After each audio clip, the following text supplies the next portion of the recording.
Balitang tama, balitang totoo. Alas 6:43 na po ng umaga si Mr. Juan Paulo Pamintuan, hydrologist ng Pag-asa po ating mga kausap, mga kapuso. Sir Pamintuan, magandang umaga po. Hello? Hello? Hello?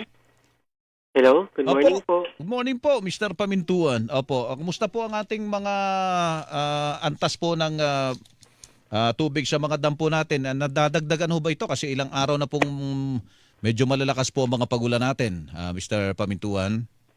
Dito po sa Angat Dam, sa Bulacan, pababa pa rin po yung nakikita nating trend ng water level, no? Kahit na meron tayong mga light to moderate rains dala ng mga thunderstorms. Pero nakikita natin na medyo bumagal yung pagbaba ng tubig. Kahapon po, 178.07 yung level ng Angat Dam at nung nakaraang araw, 178.21. So, nasa 0.14 meters lang yung binaba niya sa loob ng isang araw.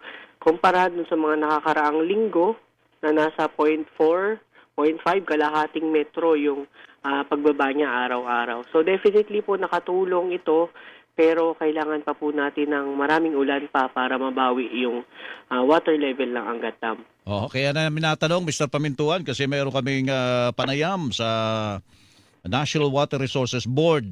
Baka daw po bawasan ng NWRB ang alokasyon ng tubig sa MWSS kung patuloy na bababa ang antas ng tubig sa Angat Dam. Pero ito, good news ito kasi binabalita nyo sa amin na bumabagal yung pagbaba dahil sa nakakatulong yung pag-ulan natin na naranasan itong mga nakalipas na araw pala ng Mr. Pamintuan. Sana tuloy-tuloy po sa mga lugar po nakakaranas tayo ng ulan na nakakadagdag dyan sa ating imbak dyan sa Angat Dam, Mr. Pamintuan, sa inyo pong pagmamonitor?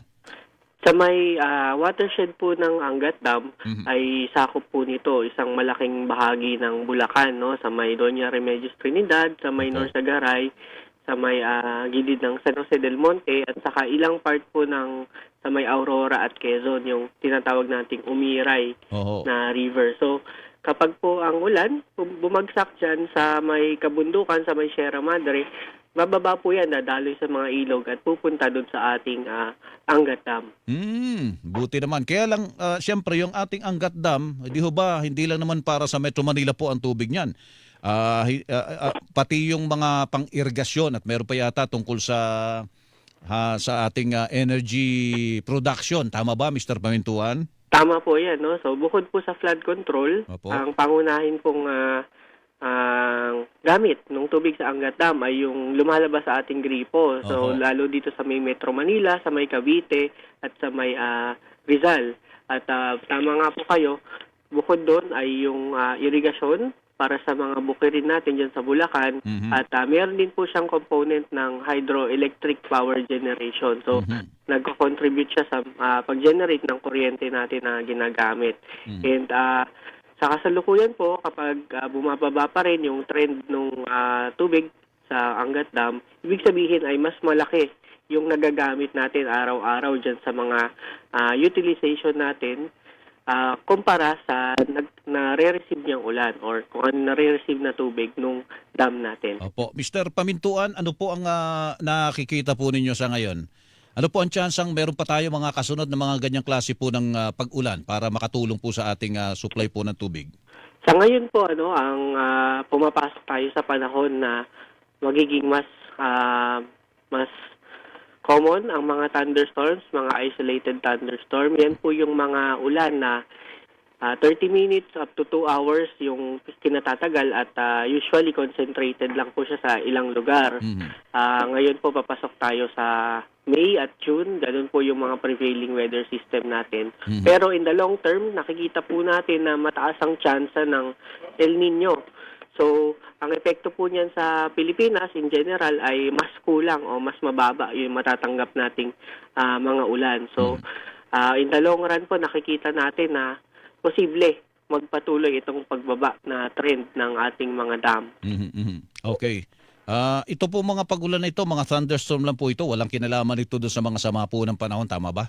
Wala po tayong minomonitor na active na low pressure area or sama ng panahon na bagyo and isolated thunderstorm lang po. Opo, at itong mga maikling mga pag-ulan na ito, although maikli, matitinding ulan po ito, Mr. Pamintuan. Tama po yan, no? Napapansin natin mga thunderstorm ngayon ay parang mas intense yung nagiging mga epekto niya. So, kung maiisip natin na posibleng pareho lang yung dami ng ulan kumpara sa dati, pero ngayon mas madaling mag-cause ng baha sa maraming lugar dito sa Pilipinas dahil po yan sa maraming factor. Opo. Kasama na ang urbanisasyon at mga nababarang mga daluyan ng tubig. Yun na nga po eh. Kasi nung isang araw dyan sa South Luzon Expressway, sa may Bikutan maikli nga lang yung ulan pero bumaha doon. Yung pala, siguro nga, ay dahil doon sa mga hindi malinis na mga lagusan ng tubig po dyan, Mr. Pamintuan. Hindi lang sa lakas ng ulan. Kasi yung maikli na yon pero matindi ang ulan nun, pag hindi naman maayos yung lagusan ng tubig, talagang magbabaha doon sa lugar na yon.